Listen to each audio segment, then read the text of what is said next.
L'été 2025 offre de véritables surprises et pépites en termes d'animé. Des histoires de qualité avec Lord of Mysteries, des romances de qualité avec Caruana ou encore Sexy Cosplay Doll, de l'action à gogo avec Gachakuta, sans oublier la saison 2 de Dandadan qui est indétrônable en termes d'humour et bien sûr d'excentricité. Mais un seul animé arrive à casser les codes et à bouleverser l'attente du public au point d'attirer l'attention encore plus que les autres. Un seul petit animé de 6 épisodes pour adapter un manga en 2 tomes qui déjà à l'époque en tant que lecteur était absolument fascinant et surprenant à lire. Un animé déprimant qui sort dans une saison extrêmement joyeuse car malgré ses traits enfantins, il parle de thèmes extrêmement sombres tels que le suicide, le harcèlement scolaire, la brutalité parentale, l'abandon, la dépression, la solitude ou encore la manipulation et bien d'autres. Ouais les gars, je le sais, j'ai cassé l'ambiance et votre délire là. Un animé aussi surprenant et difficile à regarder mais qui, une chose est sûre, ne te laissera jamais indifférent et qui va aussi te faire réfléchir sur énormément de choses et valeurs importantes, que ce soit par rapport à notre quotidien à nous, celui des japonais ou globalement de ce que les humains traversent dans le monde entier. Laissez-moi vous présenter Ta Copie, une véritable pépite que le monde entier se doit de connaître. Je vais te le présenter et en parler sans spoiler, donc t'inquiète pas, tu peux continuer la vidéo jusqu'à ce que je te dise d'arrêter de la regarder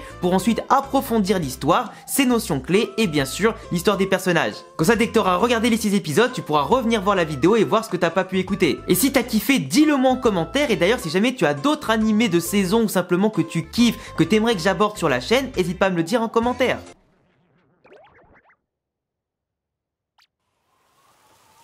Dans cette histoire, on suit Ta Copie, un petit poulpe extraterrestre venu de la planète des Apiens, un peuple qui baigne dans l'innocence et qui veulent propager le bonheur partout où ils passent entre leur belle morale, leurs belles valeurs et les happy gadgets. Ta Copie se retrouve sur Terre, un lieu où les humains ne sont pas les êtres les plus accueillants et bienveillants qui soient, mais va rencontrer puis aider Shizuka qui va d'ailleurs lui donner son nom. Shizuka, c'est une jeune fille totalement abandonnée par ce monde et le système qui la rejette en permanence, car elle est abandonnée par ses parents qui s'en foutent totalement d'elle, elle a pas d'amis, elle a pas une hygiène de vie très importante, qui va provoquer aussi au passage son harcèlement scolaire de la part de plusieurs membres de l'école. Elle ne sourit plus et Ta Copie veut absolument lui redonner goût à la vie et le sourire, mais malheureusement plus il intervient avec son innocence sans comprendre à quel point ce monde peut être sombre, plus il va aggraver les choses bien malgré lui, qui a provoqué l'inévitable et joue avec ses différents gadgets pour remonter le temps à travers les différentes timelines, pour tenter de rattraper ses erreurs et tenter d'empêcher le pire d'arriver, cette fois-ci pour de bon. En général, quand on regarde un animé, c'est avant tout pour rire, passer un bon moment, pour se détendre. Mais paradoxalement avec Ta Copie qui est très sombre et limite déprimant, bah tu te rends compte que c'est finalement le genre d'animé dont en réalité on avait tous besoin. On en a besoin car il apporte quelque chose de frais, de neuf, de différent, avec des valeurs et des morales dont il faut parler sans tabou. Surtout en guise de prévention dans un monde où tout devient de plus en plus compliqué, que ce soit mentalement pour les gens, autant pour les adultes que les enfants. Et surtout dans un monde où les gens se sentent de plus en plus incompris et isolés, et c'est important de comprendre que peu importe ta situation,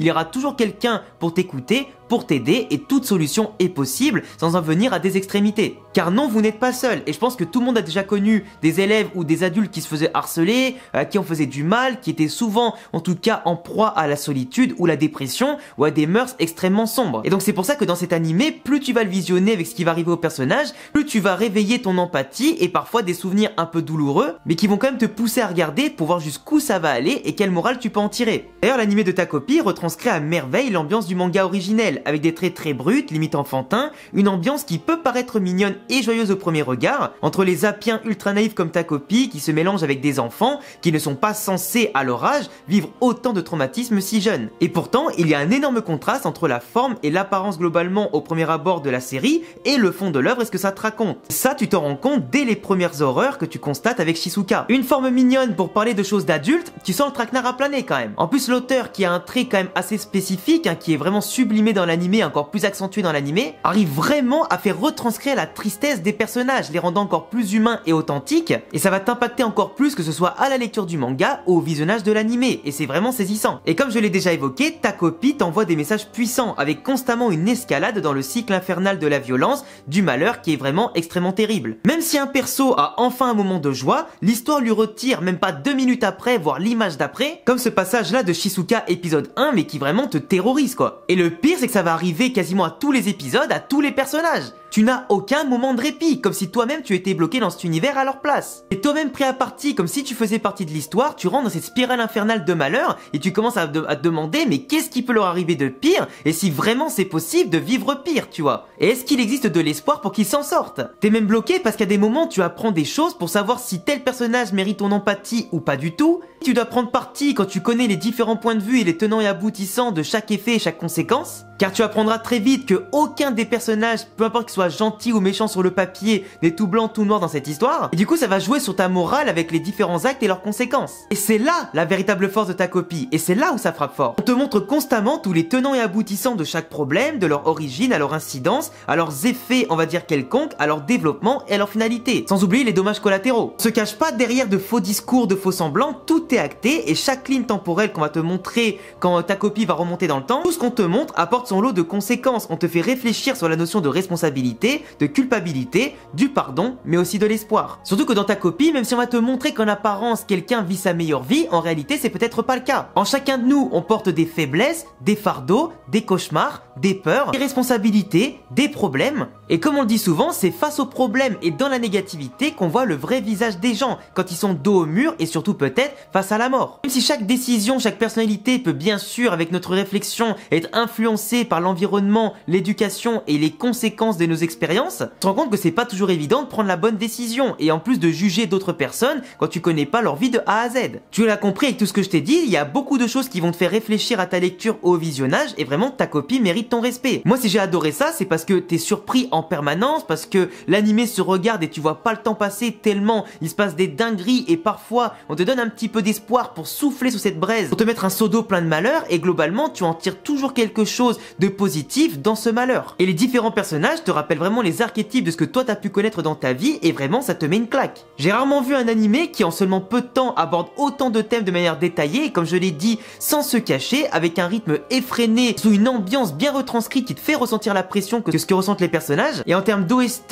de design, etc. Et c'est pas pour rien que sur les notes globales de ces épisodes, il n'a jamais eu moins de 9, tu vois. En tout cas, j'espère t'avoir bien intéressé pour que tu découvres toi aussi cet animé, que tu reviennes plus tard sur la vidéo, me donner ton verdict et pourquoi pas ta note sur 10. Si t'as pas vu l'animé, que tu veux pas te faire spoil, je te laisse quitter la vidéo parce que maintenant on va passer aux notions clés et surtout aux différents personnages qui sont vraiment marquants et qui méritaient qu'on s'y attarde. Si en tout cas t'as kiffé la vidéo jusqu'ici, bah hésite pas à t'abonner, ça me fait plaisir. Et pour commencer à aborder les différentes notions clés de l'histoire à travers ces différents personnages que l'on va analyser les uns après les autres, je voulais commencer à discuter de Naoki Asuma, le petit garçon peut-être pour lequel vous avez eu de l'empathie, qui a connu quand même un destin assez particulier malgré le fait que ce soit un gentil de base dans cette histoire, mais il représente à lui seul la notion de l'échec et surtout du fait de vouloir assumer des responsabilités qui ne sont pas faites de base pour lui et ses capacités, mais encore moins de base pour un enfant. Bien qu'il se présente de base comme un très bon élève, bien élevé, propre sur lui, intelligent, il a toujours été sous-estimé par sa propre mère. Asuma rêverait de son côté d'être aussi beau, intelligent, classe et populaire que son grand frère Junya. Mais surtout, avec ça, avoir l'amour et l'approbation de sa mère. À force d'entendre que c'est un échec, à force d'échouer malgré tous ses efforts, il tombe sous le charme au passage de Shizuka en ayant le syndrome du sauveur. Il se sent pas important pour son grand frère, il se sent pas important du tout pour sa mère, il n'a pas forcément de meilleurs amis autour de lui ou de personnes qui comptent sur lui et en ses capacités. Il sent qu'il déçoit en permanence peu importe ce qu'il fait, mais avec son syndrome du sauveur en voyant quelqu'un de plus désespéré que lui qui cherche plus de soutien encore que lui, il se dit qu'il peut être important pour elle. Il se dit même qu'il peut devenir sa priorité, son pilier, son seul pilier, en oubliant quand même au passage que son frère l'adore évidemment,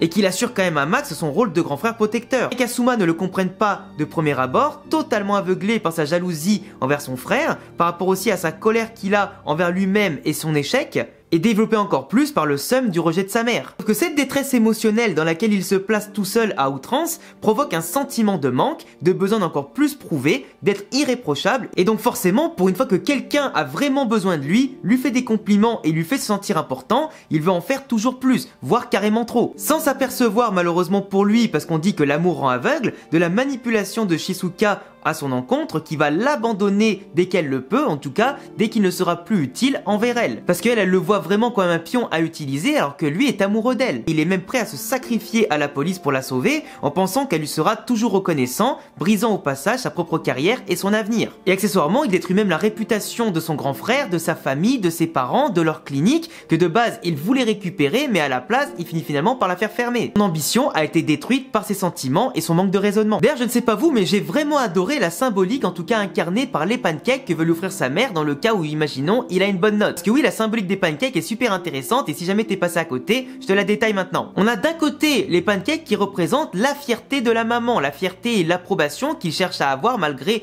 tous ses efforts qui sont bien sûr en vain pour le moment. Sa mère qui finira par lui donner car dans tous les cas elle ne sera jamais fière de lui, l'attente a été trop longue et au bout d'un moment elle attend plus rien de lui et c'est que du dépit quand elle lui donne. Lui de base il voit cette symbolique comme quelque chose d'ultra important sans oublier qu'en réalité l'approbation de ses parents c'est une chose mais l'approbation qu'on a envers soi-même et ses projets et la confiance qu'on a envers soi-même c'est plus important que la validation des autres, que ce soit des amis, des randoms ou ses parents, peu importe. Et en fait le fait qu'il rêve de ces pancakes qui apparemment d'après Junya son grand frère sont en fait totalement dégueulasses, mal cuits et ce que tu veux et qui finalement ne font plus rêver du tout une fois que tu les as, tu vois, comme finalement la symbolique de vouloir absolument quelque chose et une fois que tu l'as, t'en es soit dégoûté soit finalement t'es insatisfait. Et c'est un peu comme Insta versus la réalité. Il y a des choses que tu idéalises et que tu penses être incroyables et finalement, c'est pas terrible. Et en fait, rien n'est parfait, que ce soit les pancakes qu'il imaginait, que ce soit son grand frère qui lui aussi a des défauts, même si bon, ça m'a fait rire quand il a dit ouais j'ai des défauts moi aussi, par exemple je suis nul à Monster Hunter.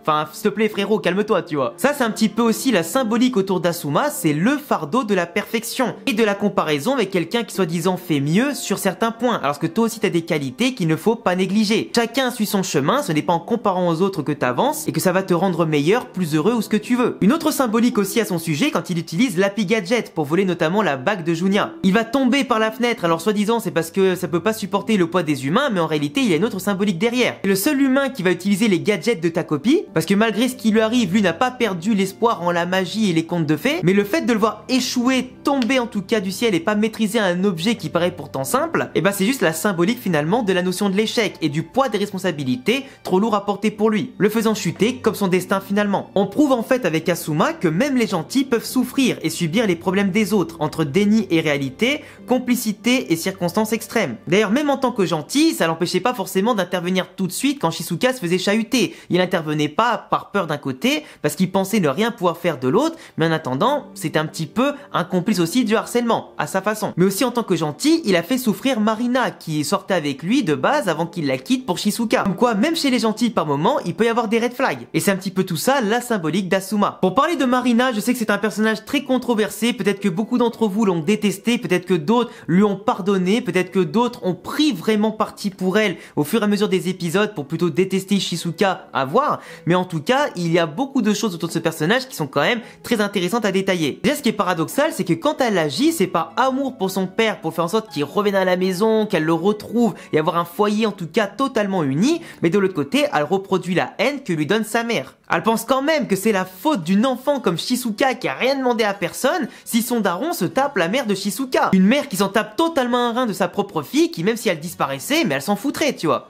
Et puis je suis désolé, mais c'est pas en butant une enfant, même si tu t'inventes des scénarios ou ce que tu veux, qui fera revenir ton daron. Elle rejette ses problèmes et surtout, elle veut trouver une cause à ses problèmes, un objectif à ses problèmes qu'elle doit régler pour défouler sa frustration, sa colère en s'attaquant à quelqu'un de mal en point et de plus faible qu'elle. Elle subit autant les problèmes de couple des adultes entre divorce, adultère, l'alcool et la dépression mentale, entraînant la violence parentale qu'elle reproduit dans son environnement. De base, Marina n'est pas mauvaise, du moins elle n'est pas purement mauvaise. Son quotidien la pousse à avoir limite deux faces différentes. Et bien sûr à ravaler ses problèmes en public pour tenter d'exister, pour se sentir forte en fait. Le cycle du blâme et la vengeance l'empêche de faire marche arrière. Elle n'a droit à aucune excuse ni pardon vu le point de vue qu'on expose de base d'elle dans le manga et l'anime, car même si tu subis du malheur, rien ne justifie de faire mal aux autres en fait. Et bien au contraire, et ça justement c'est un comportement ultra toxique et négatif que met en évidence le manga et l'anime, que beaucoup de gens dans ce monde-là continuent de faire alors que normalement ça devrait pas être le cas. Elle n'a pas le droit au pardon et même dans une autre timeline, elle finit morte comme si le karma la frappait en continu. On comprend les mécanismes psychologiques mais sans forcément la pardonner pour autant. Une harceleuse finalement victime elle aussi de son environnement et du système parental et de la vie en général. Et c'est là justement où ça te met dans un dilemme moral important. Est-ce que tu dois avoir de l'empathie pour une harceleuse ou pas du tout? Que par moment elle est poussée par sa jalousie envers Shizuka par rapport à ce qu'elle a fait avec Asuma, t'as aussi le fait qu'elle a tué Chappie, qu'elle est allée hyper loin quand même dans ses procédés. Au bout d'un moment, la morale, etc. te fait quand même douter. On la voit souvent associée à la symbolique du miroir, avec notamment ta copie qui a pris son apparence, qui pleure avec son apparence dans le miroir, qui montre autant évidemment le chagrin de ta copie que celui que ressentirait Marina à l'instant T si c'était elle qui avait pris les coups de sa mère. Au moment tu te dis que même ta copie qui a une innocence et une naïveté extrême arrive enfin à comprendre ce par quoi Marina est passée, ressentant de l'empathie au point peut-être même de la pardonner, de l'avoir frappée, de l'avoir presque tuée dans une timeline. À ce moment-là, il n'avait pas encore retrouvé la mémoire par rapport à ce qu'il avait vécu avec Marina dans la timeline de base, mais ça n'empêche pas que ta copie a su évoluer dans son jugement, tout comme peut-être le spectateur au visionnage de l'épisode. Le miroir ou le reflet qu'elle renvoie dans la réalité dans ses pensées, c'est pas forcément ce qu'elle aimerait de base refléter. Elle a une image qu'elle s'est fabriquée pour se protéger, une carapace qui, une fois fendue, fait en tout cas peine à voir. D'ailleurs, dans la première timeline où Marina est censée être aidée par ta copie, tu as quand même sa cicatrice qui a été faite par sa mère avec le bout de verre. Elle a peur systématiquement quand elle voit du verre, mais derrière, elle se sert de ses propres peurs pour battre sa mère, la tuer avec en tout cas l'objet qu'elle craignait de base avant d'elle-même sauter la vie avec ça. De base, s'approprier ses peurs et les combattre, c'est aussi un gage de force et qui montre en tout cas beaucoup de caractère par rapport à Shizuka qui, elle en tout cas, a beaucoup plus subi qu'autre chose. En tout cas, un personnage qui n'est pas sans mauvaise facette, qui en a quand même des bonnes, qui a parfois des réactions comme on le voit avec ta copie au début, elle le balaye puis finalement elle l'accepte et t'as beaucoup de choses comme ça qui te font penser que dans un meilleur environnement, elle serait bien sûr bien différente. Et quand on parlait de miroir et de verre brisé, c'est exactement le cas de Shizuka, un personnage qui représente vraiment la victime brisée par le système. Il finit par plus avoir goût à la vie, par ne plus sourire, par simplement ne plus avoir envie de vivre et partager quoi que ce soit, et encore moins de ressentir quoi que ce soit. Elle a confiance en personne, elle pense que tout le monde lui veut du mal à part Chappie, son chien. C'est l'image de quelqu'un totalement vidé de son âme d'enfant et de sentiments. La négligence des parents, qui est un thème abordé ici, joue un rôle important. On a une fille en échec scolaire, négligée en termes d'hygiène, qui mange quasiment pas, n'a aucun soutien, un père toxico qui a refait sa vie ailleurs, et une mère obligée de vendre ses fesses limite pour vivre. Son instinct de survie est toujours actif, se détachant petit à petit de toute forme d'attachement envers une personne, un objet ou un plaisir de la vie. Dis à ta copie qu'elle s'en fout de ces objets, même de celui qui permet de voler, c'est parce qu'elle avait fait un vœu auparavant auprès d'une étoile filante pour que ses parents restent ensemble. Un vœu en tout cas qui n'a pas été utile. Et à ce moment-là, elle avait totalement perdu la foi, que ce soit en la magie, en un dieu qui pourrait l'aider ou simplement en le monde. Comble total pour un enfant qui est censé croire en ses rêves, rêver tout court et simplement s'émerveiller, et encore plus devant des gadgets. Un jouet, elle s'en fout. Voler, elle s'en fout. Elle veut juste la paix qu'elle pensait quand même trouver dans la mort. C'est un comble qu'un happy gadget censé faire retrouver cet espoir, cette bonté, cette amitié, serve de corde pour en finir. Et ça, je vous cache pas que c'était quand même une scène extrêmement glauque. Et c'est là que ta copie doit comprendre que justement, c'est pas les objets ou la magie qui vont te rendre le bonheur et ta joie de vivre. C'est comment tu vas te servir en fait des événements passés, des expériences passées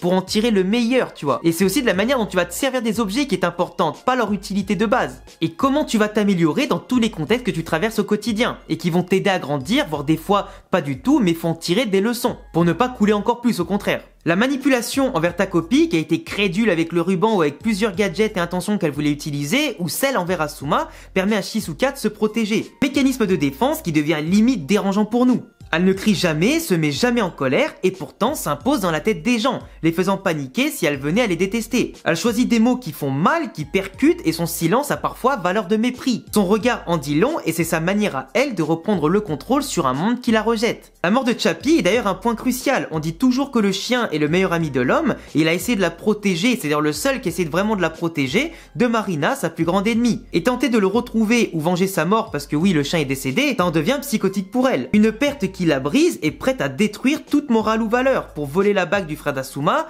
aller à Tokyo, éventuellement imaginer faire du mal aux enfants de son père. Ou juste être heureuse pour la première fois quand Marina meurt en fait, au lieu d'avoir peur d'aller en prison. Elle a toujours des solutions radicales car elle est devenue hermétique à la douleur, mais ça ne l'empêche pas derrière de mettre aussi des coups à Takopi qu'elle considère plus faible qu'elle dans sa souffrance. Et même quand elle hésite à le frapper, elle y va quand même franco, disant tout ce qu'elle a sur le cœur, mais il a fallu attendre qu'elle en arrive là pour exploser et tout dire dans la souffrance et la violence. Même si heureusement à la fin elle regrette son geste envers Takopi, quand même qu'elle affectionne particulièrement et elle va pas au bout des choses comme Marina ou Takopi ont pu le faire de leur côté. Et d'ailleurs j'ai pu noter quelques différences et ressemblances entre Shizuka et Marina qui sont quand même plutôt intéressantes. Les deux personnages semblent totalement opposés, quand on a une qui sourit la nuit car personne ne l'embête, l'autre pleure car violentée par sa mère. Quand Shizuka est harcelée le jour, Marina sourit en plein jour en se faisant passer pour une meuf forte, populaire et bien entourée. Les deux reproduisent le comportement de leur propre mère, une manipule les hommes pour faire sa vie comme Shizuka avec Asuma, et Marina tape les autres pour imposer sa domination face à plus faible. Leur trajectoire dans la série est totalement opposée, entre Shizuka qui est adorée au début car on a de la peine pour elle avec tous les malheurs, son suicide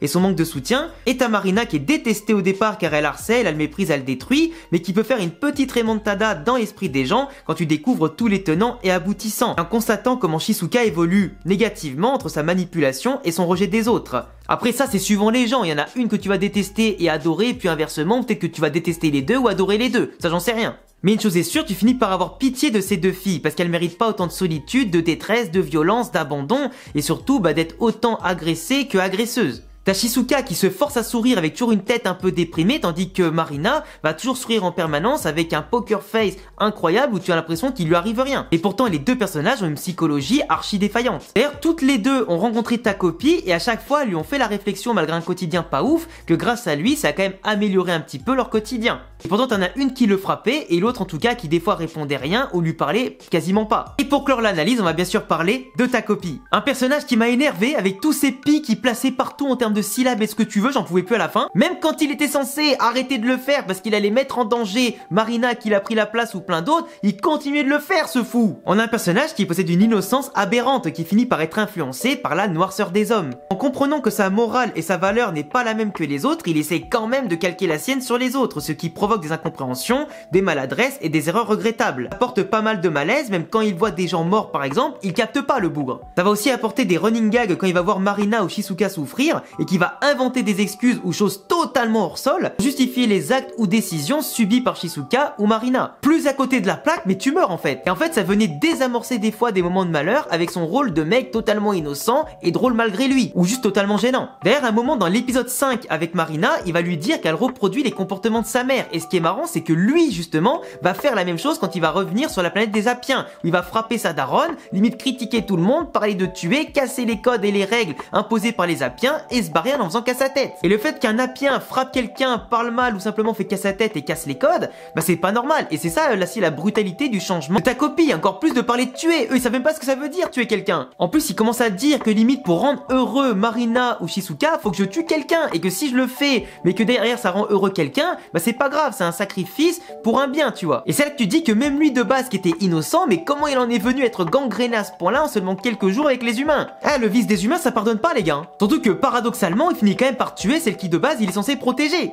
L'innocence de ta copie et son rôle de sauveur ont-ils amélioré ou empiré les choses? Et ça je vous laisserai me le dire en commentaire, mais à mon sens il a clairement empiré les choses, bien qu'il ait donné quand même le sourire à Asuma avec de la confiance, des compliments et des gentils mots, et que après derrière pour Shizuka il lui a quand même rendu le sourire après je ne sais combien de péripéties, d'erreurs et de problèmes, mais s'est rendu compte quand même que de base il n'écoutait pas. Il n'écoute pas les problèmes, il en fait qu'à sa tête. Et c'est quand il se rend compte qu'il aurait dû plus écouter, se mettre à la place des gens au lieu d'imposer sa vision des choses, et c'est là où tu peux, sans superficialité, sans magie, régler même les problèmes les plus graves. Parce que son empathie, sa bienveillance de base, elle était aveuglée par des choses préconçues qui empêchaient toute compréhension. Et le but de ta copie, c'est de comprendre autant l'autre que soi-même pour justement régler les problèmes et les différends. Apprendre à faire les choses sans juger autrui trop vite et sans avoir tous les tenants et aboutissants de pourquoi il est comme ça, pourquoi il ou elle agit comme ça, et simplement quelle est sa réaction et qu'est-ce que je peux faire pour améliorer tout ça. Enfin bref les amis, j'ai fait le tour de ta copie, de ses morales, ses notions clés à travers ces différents personnages.